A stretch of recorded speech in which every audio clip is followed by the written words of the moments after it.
Salut à toi, c'est Florian de la Start University. On se retrouve pour continuer notre série de Game Guide sur Aurori et notamment en ce moment, on essaye de découvrir ensemble tous les NFT en détail et leur utilité dans le mode de jeu PvP Tactics.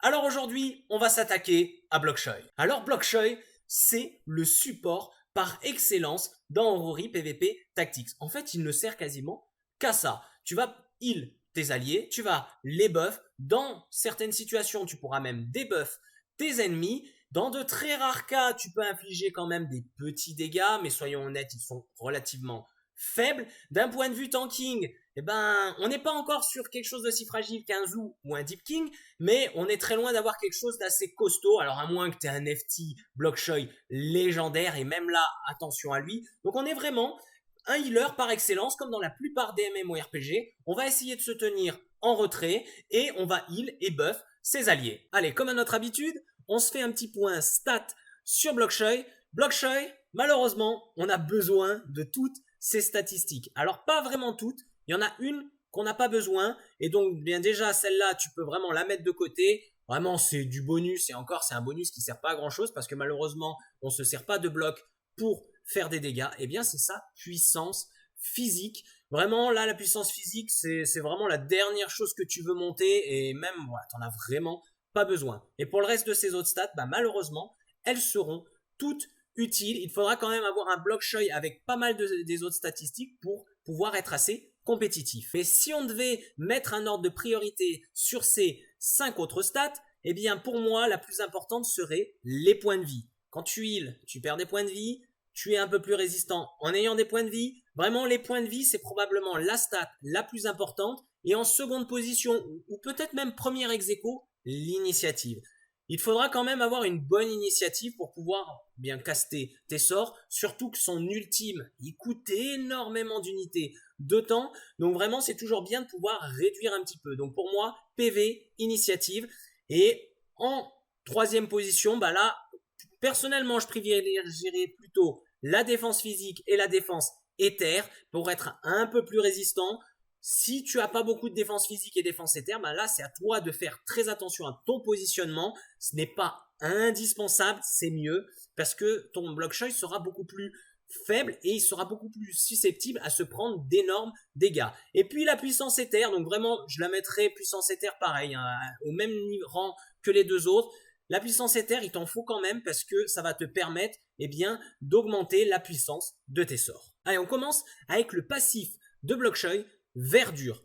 Assez simple, autour de Blockshoy, tu auras une aura, donc tu auras toutes les cases qui sont adjacentes à Blockshoy qui seront des cases de heal. Tu le vois ici, toutes les cases adjacentes à Blockshoy, dont la case sur laquelle il est, sont des cases de heal. Donc en fait, quand tu vas déplacer ton Blockshoy, tu vas déplacer ces cases de heal avec toi et à chaque fois qu'un FT allié comme ennemi va s'arrêter dans l'une de ces cases, il sera healé. Alors l'une des très grandes particularités du passif de Blockshoy, c'est que tu vas pouvoir cumuler les cases donc autour de Blockshoy avec les cases existantes déjà sur le plateau. Par exemple ici, il va y avoir des cases qui vont à la fois faire du heal grâce à bloc, mais aussi des points de hype. Donc si tu arrêtes un FT ou ton adversaire arrête un FT, ici il va à la fois profiter du heal et des points de hype. Et si tu cumules les cases de heal de Blockshoy avec une case de heal qui était déjà sur le plateau, tu vas beaucoup mieux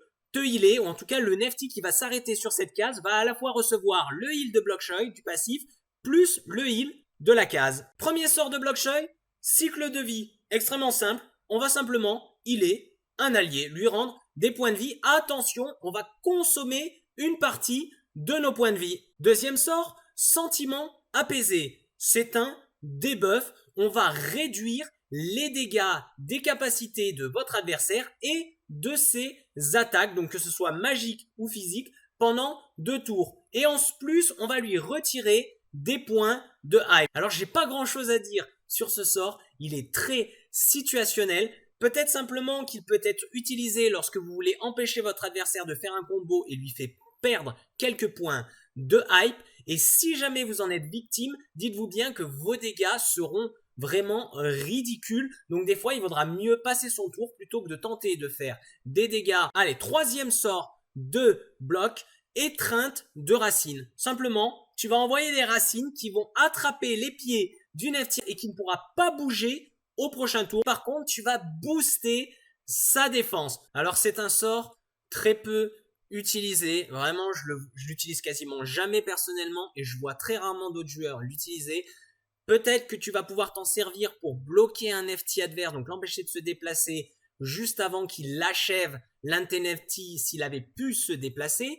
Peut-être que tu peux aussi t'en servir pour booster la défense de l'une de tes unités qui s'apprête à se prendre un énorme burst. Mais vraiment, voilà. En fait, c'est un sort qui actuellement est très peu utilisé. Quatrième et capacité ultime de Blockshoy, Vitaver. C'est son sort le plus puissant et celui que tu vas chercher à rush le plus rapidement possible. Qu'est-ce qu'il fait? Dans une énorme zone, il va heal tout NFT, y compris lui-même. Il va également booster leur ordre de passage dans la timeline, donc ils vont jouer beaucoup plus rapidement. Il va également leur donner un boost de mouvement et il redistribuera une partie de ses points de hype supplémentaires.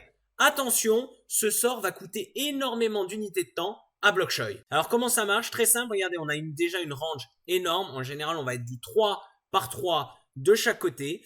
Et donc là ici, j'ai mon Deep et mon Dynobit. Donc je vais caster mon Vitaver. Donc Vitaver me coûte 13 de hype, mais regardez, là j'ai 25 de hype et tous mes points vont être consommés pour être redistribués à mes deux NFT en plus de les healer et de booster leur vitesse de déplacement. Donc on jette un petit coup d'œil sur la timeline. Alors à chaque fois il faudra recliquer, que vous cliquiez sur lui ou sur une case vide, c'est pareil, hein, c'est vraiment voilà pour dire je l'active. Et regardez, vous avez vu l'avance que mon Deep et mon Dino ont pris. En plus, regardez le boost de vitesse de déplacement.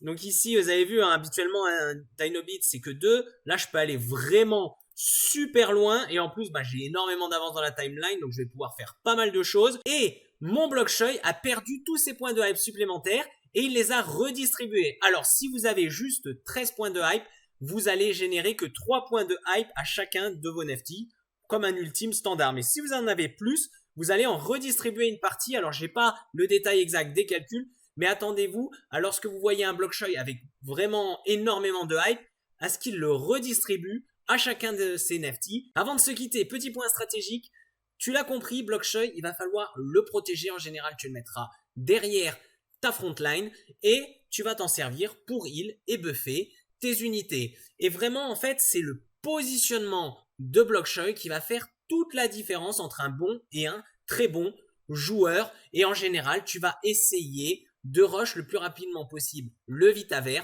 pour ensuite cast et ensuite boule de neige. Tu vas enchaîner les sorts avec tes autres NFT, etc. Et tu vas détruire complètement ton ennemi.